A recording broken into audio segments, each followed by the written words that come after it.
indicações de filmes de guerra, que vão englobar aqui tanto desse século como do século passado. Afinal, se é a lista dos melhores, não tem como ficar só entre aí 10, 15 anos aí de lançamento. Principalmente aí nesse século em que praticamente o cinema com pipoca é que tem tido aí maior atenção aí das produtoras em geral.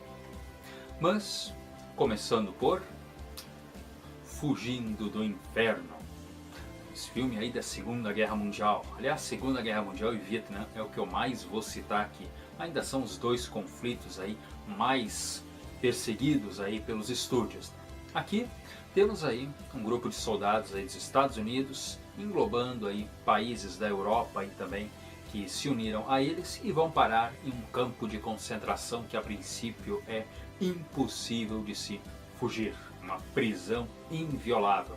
Mas com grande audácia e trabalho, eles conseguem bolar um plano de fuga que leva dezenas e dezenas à liberdade, mesmo sendo uma liberdade parcial. Afinal, baseado em fatos reais, dificilmente o final feliz é tão feliz assim. Selvagens Cães de Guerra. Aqui, um grupo de veteranos aí de norte-americanos é reunido, todos atores aí de qualidade, para fazer um resgate aí audacioso em solo africano, naquelas eternas guerras civis. Precisam trazer para casa um homem que a princípio é consideravelmente importante aí para o governo. Mas ao chegar lá, resgatar o sujeito é o de menos, já que eles são traídos e abandonados no meio aí daquela guerra civil. E tem que passar aí o terror a fim de conseguir escapar de lá com vida, tendo um final consideravelmente emocionante.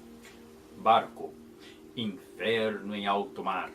Temos aqui o diretor, vou até ler o nome dele, Wolfgang Peterson, que ganhava um espaço aí finalmente ao sol e depois faria uma sequência de filmes muito legais. Mas aqui trata-se de a história de um submarino nazista, tendo um elenco aí consideravelmente de qualidade e um ambiente muito claustrofóbico para se trabalhar, já que um serviço aí de um submarino é praticamente óbvio dentro de um submarino. Não existe aí batalhas de avião, não existe aquela emoção na terra, aqueles conflitos.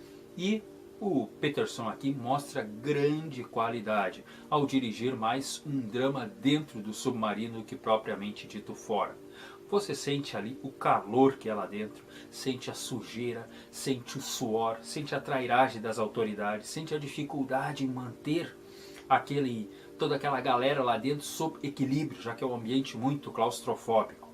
Era uma fase aqui em que os exércitos norte-americanos e seus aliados já tinham considerável armas para enfrentar os submarinos, que até mais ou menos 43 ali da Segunda Guerra foi sim uma arma muito potente para afundar navios, mas aqui já havia passado pela sua fase áurea. Eles enfrentam grandes dificuldades e os nazistas, incrível, recebem uma alma, um roteiro muito audacioso para a época, já que os nazistas geralmente ganham aí o lado satânico de todas as histórias. E um final consideravelmente emocionante. Eu nunca mais vi soldado nazista do mesmo jeito depois que assisti esse filme aqui. Os Gritos do Silêncio. Em meio à guerra de Vietnã, uma forte amizade entre um funcionário do governo lá de Vietcong e de um jornalista, que, devido a um momento consideravelmente trágico, acabam separando as suas histórias no meio do conflito. Praticamente fica vendo ali agora um civil, um vietnamita civil, em meio àquela guerra civil, tendo que escapar dos campos de concentração e de tantas armadilhas em meio àquela guerra.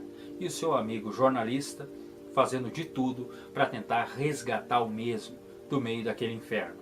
Um filme que explora muito a amizade entre dois personagens do mundo civil. Um roteiro consideravelmente pouco explorado. Platoon.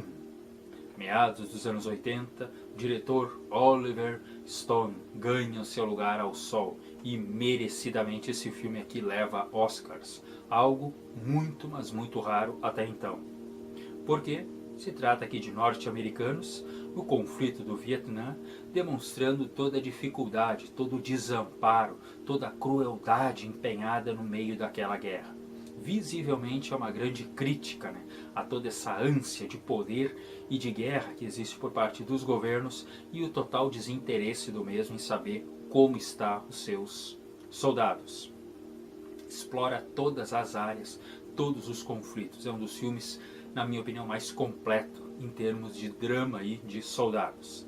Charlie Sheen fazia aqui a sua estreia para o mundo. Nunca mais conseguiu repetir esse sucesso, mas está ali rodeado de feras. Filme, sinceramente, que merece ser visto e revisto.